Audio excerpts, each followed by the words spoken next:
Hello, and welcome to another Ask Us Anything live with Intrepid English. My name is Kate R.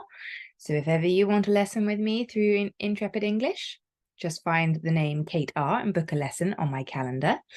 Otherwise, I also do every Friday a live on a grammar, pronunciation, or vocabulary point. And this week I am continuing what I started last week, which was my reported speech series. And today I'm going to be talking about the reporting verbs. Okay, so these verbs are really useful, and I'm going to talk about how we use them, what they mean, and also the verb patterns of what we need to use afterwards. And I'm going to divide it into two parts as well, because there are quite a few words, quite a few verbs that are super useful. So let's get cracking.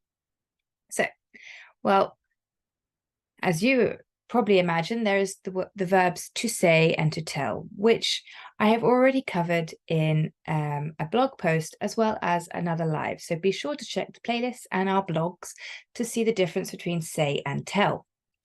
But I now also want to move on to more interesting verbs.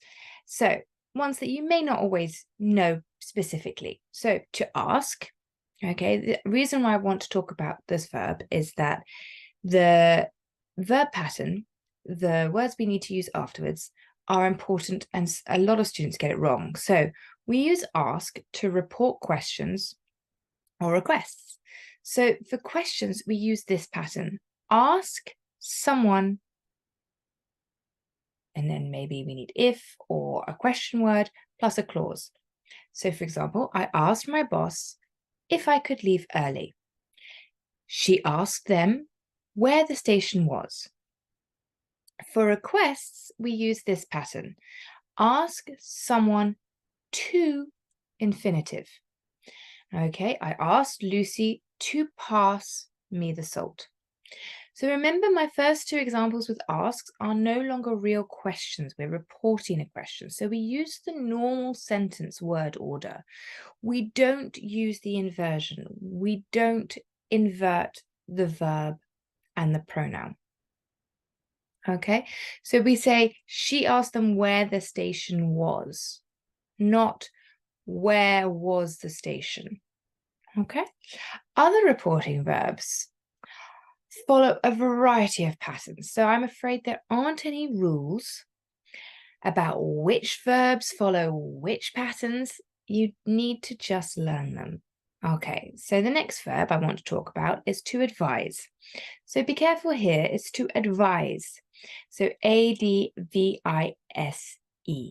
Do not confuse it with the noun, which is advice. A-D-V-I-C-E. So there's a difference in pronunciation and there's a difference in spelling. So to advise means to give somebody advice. And the pattern is advise plus someone plus to infinitive. She advised him to see a doctor.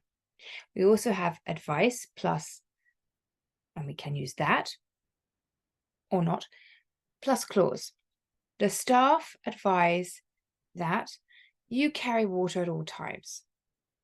We can also have advise against plus verb ing. So I'd advised against leaving early. Okay. So that's to say you're giving advice not to do something. The next verb, to agree. So that is when you have the same opinion as somebody, to say that, yeah, you have the same opinion as them. So agree plus to infinitive. We agreed to meet the following day. You can also have agree, and I'm saying this because it's that, we can or we cannot use it, plus clause. I agreed that the children could do their homework later. The next verb, to apologize. This is to say you are sorry for doing something wrong or causing a problem. So it's a very, very important word to be polite in English. So the pattern is apologize to someone for verb ing. Okay. They apologized to us for being late. She apologized for forgetting the book. So we don't have to have to someone. Okay, we can just say she apologized for forgetting the book. And it can also be a verb ing, or it can be a noun. So to apologize to someone, if we have a person, for plus noun, or for plus verb ing. She apologized for the delay. She apologized to me for the delay. Number 5, to decide. That is to think carefully about the different possibilities that are available and to choose one. So the pattern is decide plus to infinitive. They decided to go to the cinema. Or we can use a clause, decide plus that plus clause. They decided that they would go to the cinema. Okay, the next one, to encourage. This is a really useful verb, and it's what I hope all your teachers do, is to give somebody support, courage, and hope. So to really encourage them in their English, for example. So to encourage plus someone plus to infinitive. She encouraged him to take the exam again. The teacher encouraged the students to ask questions. Okay. The next verb, to explain. Okay, so this is to, I hope again, that you find that your teacher always explains clearly to you, but it's to tell somebody about something in a way that makes it easy to understand. Okay, so to explain, the pattern is to explain plus that plus clause. The teacher explained the course was finished.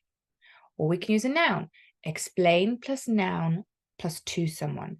She explained the grammar to the students. Okay. It's very important. It's not she explained me the grammar. She explained the grammar to the students. That's the pattern. Okay, we can say explain plus question word plus to infinitive. They explained how to buy a train ticket on the internet. John explained where to find the restaurant. We can just use the clause instead. Explain plus question word plus clause. We explained what the exam would cover. Okay. Number 8. The verb is to insist. So to promise that something will happen or that somebody agrees to do something. So to insist. Did I say to promise that something will happen? No, I meant to say to demand that something will happen. That's to insist. Because the next verb is to promise. To insist is to demand something will happen, or that somebody agrees to do something. So, for example, we always use this preposition on with insist. So to insist on plus verb ing. He insisted on paying. I can also use a clause. To insist that plus clause. He insisted that we sat down. Okay. So that is already quite a lot of verbs. And in the next video, I'm going to talk about even more. I think in the comments, I will quickly write the verb patterns to help you so that you can write them down, because it's important to learn the verb patterns with the verb so that you will always be correct, because it isn't always easy to know. As I said, there are no rules. It's a matter of learning. So that's bye for me, and you will catch the next verbs and their verb patterns in the next video.